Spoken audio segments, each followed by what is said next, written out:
suis candidate sur les listes Lutte ouvrière aux élections européennes. Liste conduite par Nathalie Arthaud et Jean-Pierre Mercier. Sur la liste de Lutte ouvrière, je suis avec des travailleurs comme moi, ouvriers sur les chaînes de production, des entrepôts et des chantiers, employés dans le commerce et les bureaux, travailleurs de la santé, de l'éducation et des transports. Nous ne sommes pas des carriéristes de la politique, mais des travailleurs du rang, connus par leurs camarades de travail, avec qui nous nous battons coude à coude dans les manifestations, dans les débrayages et dans les grèves. Avec mes autres camarades de la liste, j'affirmerai que nous devons non seulement nous battre pour défendre nos conditions d'existence au quotidien, mais nous devons aussi viser à renverser toute la dictature de la classe capitaliste. Une minorité de capitalistes impose ses ordres au gouvernement et à toute la société. Cette minorité de parasites irresponsables qui se soucie exclusivement d'accumuler toujours plus de profits. C'est pour ça que son système plonge toute l'humanité dans le recul et de plus en plus vers le chaos. En plus d'attaquer le niveau de vie des salariés, des chômeurs, des retraités, de détruire les services publics et plonger la majorité de l'humanité dans la misère, leur système nous emmène vers la catastrophe écologique. Et c'est ce même système qui nous emmène maintenant vers la généralisation de la guerre. Le système capitaliste a toujours été basé sur la guerre économique. Mais son prolongement, c'est la guerre tout court. Et cela finit par entraîner tous les peuples en Ukraine, au Moyen-Orient, en Afrique. Et Macron voudrait maintenant entraîner les travailleurs d'ici à le suivre dans une guerre généralisée. Si je suis sur la liste de lutte ouvrière, le camp des travailleurs, c'est parce que je suis communiste révolutionnaire internationaliste et qu'en tant que tel, je tiens à dire, ne marchons pas dans leur propagande chauvine et guerrière. Leur guerre...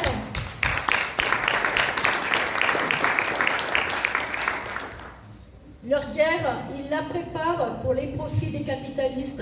Ça ne peut pas être la nôtre.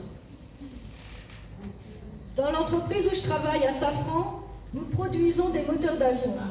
Les dirigeants sont aux anges parce que l'État a décidé d'acheter 42 avions de guerre, des Rafales supplémentaires pour l'armée française. La direction prétend qu'on devrait s'en réjouir parce que ça fait du travail. Mais ce que ça prouve, c'est qu'ils nous préparent la guerre, aujourd'hui avec notre travail et demain avec notre peau. Ils voudraient qu'on les suive dans leur guerre pour leur intérêt, alors qu'ils nous font tous les jours la guerre à nous en France. Oui, à l'usine, tout le monde le voit. Ils essaient de mettre la pression dans les ateliers et les bureaux. Sur les 3 principales usines du groupe en Île-de-France, la direction accumule les sanctions individuelles. Elle mène une offensive ouverte contre les salariés. L'année dernière, il y a eu un licenciement et une mutation forcée à Villaroche. Cette année, un licenciement à Corbeil, suivi d'un autre licenciement à Villaroche, ou encore de 2 travailleurs menacés de licenciement à Gennevilliers. Maintenant, ils vont en plus se servir des commandes militaires et nous dire « Pas question de revendiquer pour les salaires, vous travaillez pour la France, alors silence dans les rangs. » Les capitalistes nous préparent une guerre entre travailleurs. Pour leur bénéfice, ils voudraient qu'on se mette au garde à vous à l'usine dès aujourd'hui et demain qu'on aille s'entretuer. La seule façon d'éviter la guerre, c'est de renverser leur pouvoir. Si je suis communiste, c'est pour dire travailleurs de tous les pays, unissons-nous et renversons leur système.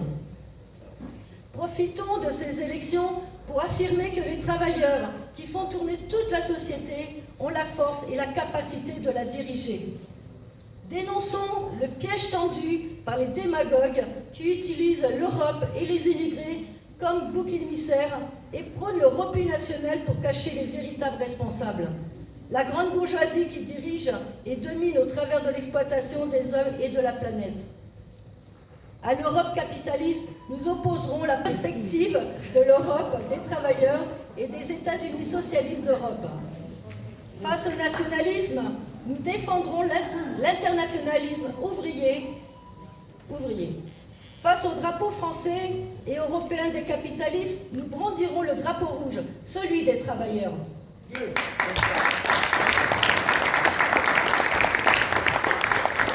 voudrais vous dire que nous avons besoin de chacune et chacun pour dire cela, pour faire cette campagne avec nous. Dans cette société, on met dans la tête des travailleurs qu'il faut laisser la direction de la société au patronat et à ses serviteurs politiques, que nous, les travailleurs, nous ne serions bons qu'à bosser et à nous taire. Eh bien, moi, je dis non. Nous devons profiter des élections pour que la voix du camp des travailleurs se fasse entendre. Nous n'aurons sans doute pas autant de voix que les valets politiques de la classe capitaliste, mais ce sont ces voix qui représentent le seul avenir de notre classe pour l'humanité et pour les générations futures. Nous serons les seuls à lever le drapeau rouge, le drapeau du communisme, de l'internationalisme.